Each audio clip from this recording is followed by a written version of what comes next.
ఓయ్ మాస్టారు మిమ్మల్నే. ఈ సంక్రాంతి మీ ఫ్యామిలీతో బాగా ఎంజాయ్ చేశారా? సంక్రాంతికి కోడిపందాలు ఎంత క్రేజో, సంక్రాంతి రిలీజ్ అయిన మూవీస్ కూడా అంతే క్రేజ్ అండి. అలాంటిది ఈ సంక్రాంతికి మీ ఫ్యామిలీతో మూవీ చూసారా లేదా?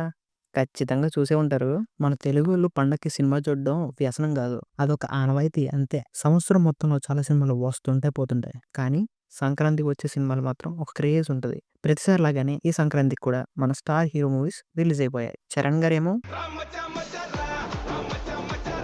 అంటూ వచ్చేసారు. బాలయ్య మాత్రం అంటూ వచ్చేసారు. ఇంక ఫైనల్‌గా మన వెంకి మామ హే గోదారి గట్టు మీద రామసలకావే అంటూ వచ్చేసారు. మరి మన సంక్రాంతి పందెంలో ఏ కోడిపుంజు గెలిచిందంటారు? చూద్దామా? ఈ పోటీలో థర్డ్ ప్లేస్ వచ్చేసి 'గేమ్ చేంజర్'. సినిమా అయితే నాకు యావరేజ్ అనిపించింది.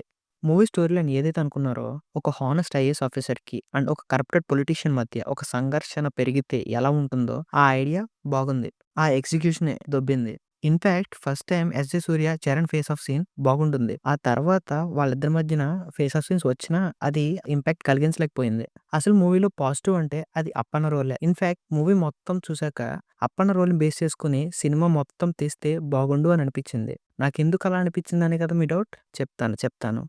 ఇప్పుడు అప్పన్న క్యారెక్టర్ తీసుకుంటే ఆ క్యారెక్టర్‌లో ఒక ఇన్నోసెన్స్ కనబడుతుంది. అతనికొక ఐడియాలజీ, మోటివ్ ఉంటుంది. రాజకీయంలో ప్రజలకి మంచి చేయాలంటే డబ్బు అవసరం లేదు. డబ్బు లేని రాజకీయం చేసి కూడా ప్రజలకి మంచి చేయొచ్చు అని అప్పన్న నమ్ముతాడు. బట్ రామ్ క్యారెక్టర్‌కొస్తే అసలు ఒక గోల్ కూడా ఉండదు. హీరోయిన్ కోసం ఐపీఎస్ అవుతాడు, ఐఏఎస్ అవుతాడు. మూవీ చూస్తున్నంత సేపు అరే ఏంట్రా ఇది అని అనిపిస్తుంది. ఓవరాల్‌గా సినిమా ఎలా ఉందంటే అన్‌ప్రెడిక్టబుల్ అంటారు గానీ, మొత్తం ప్రెడిక్టబుల్‌గానే చూపించారు. శంకర్ గారికప్పుడు 'శివాజీ', 'ఒకే ఒక్కడు', 'రోబో' ఇలాంటి మూవీస్‌తో చాలా మంచివిచ్చారు. కానీ ఇప్పుడు ఆ శంకర్ గారు మాకు కనబడట్లేదు. And 'Ram Charan' 'triple R' success తర్వాత చరణ్‌కి పడాల్సిన సినిమా ఇదైతే కాదు. ఈ పందెంలో నెక్స్ట్ వచ్చేసి అనిల్ రావిపూడి 'సంక్రాంతి వస్తున్నాం'. ఈ ట్రైలర్ అయితే నాకు అంతగా నచ్చలేదు. కానీ ట్రైలర్‌ని చూసి ఏ సినిమాని జడ్జ్ చేయకూడదు కదా! విత్ లో ఎక్స్‌పెక్టేషన్స్‌తో మూవీకైతే వెళ్ళాను. మూవీ చూసాక నాకు మూవీ చాలా నచ్చింది. అనిల్ రావిపూడి గారి ప్రీవియస్ మూవీస్ చూసుకుంటే 'ఎఫ్3', 'సర్లేరు నీకెవరు'లో కామెడీ ట్రాక్ కొంచెం లాగ్ అనిపిస్తుంది. ఈ మూవీలో 1 ఆర్ 2 సీన్స్ తప్ప I really enjoyed this movie.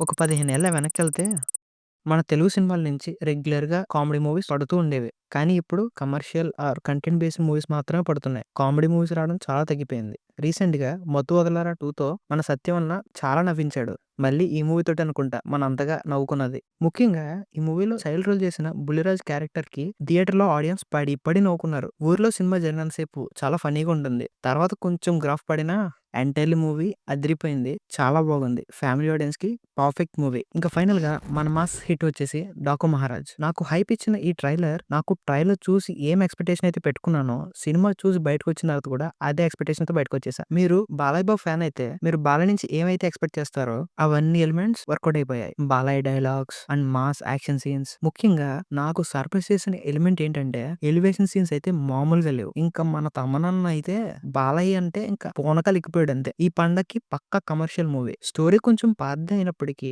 Director Bobby గారు కొంచెం కొత్తగా తీయడం వల్ల మాసెస్‌కి బాగా నచ్చేసింది. మన బాలయ్య 'అఖండ', 'వీరసింహారెడ్డి', 'భగవంత్ కేసరి', ఇప్పుడు 'డాకు మహారాజ్' అలా వరుసగా 4 100 సీఆర్ కొట్టేశారు. బాలయ్య గారు ఈ ఏజ్‌లో కూడా బాక్స్ ఆఫీస్‌ని డామినేట్ చేస్తున్నారంటే మామూలు విషయం కాదు. అండ్ ఫైనల్లీ 'డాకు మహారాజ్' మాసెస్‌కి బాగా నచ్చేసింది. And 'Sankranthi Vasthunnam' never before ticket booking అవుతున్నాయి. ఫ్యామిలీ ఆడియన్స్‌కి చాలా నచ్చింది. Both movies are hit. This is my honest review. ఏమైనా తప్పులుంటే క్షమించండి. మరి ఇదండి సంక్రాంతి కబుర్లు. మళ్ళీ నెక్స్ట్ వీక్ ఇంకో వీడియోతో మీ ముందుకొస్తాను. ఈ వీడియో గనుక మీకు నచ్చినట్టయితే లైక్ అండ్ కామెంట్ మర్చిపోకండి. ఈ పండక్కి మీ ఇంటికొచ్చిన బంధు పరివారానికి, స్నేహితులకి ఈ వీడియో షేర్ చేసి సబ్స్క్రైబ్ చేసుకోమని చెప్పండి. By all of you.